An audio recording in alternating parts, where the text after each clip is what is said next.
فاسألوا أهل الذكر إن كنتم لا تعلمون.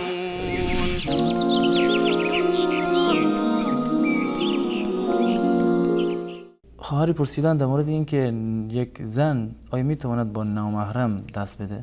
سلام کردن با نامحرم.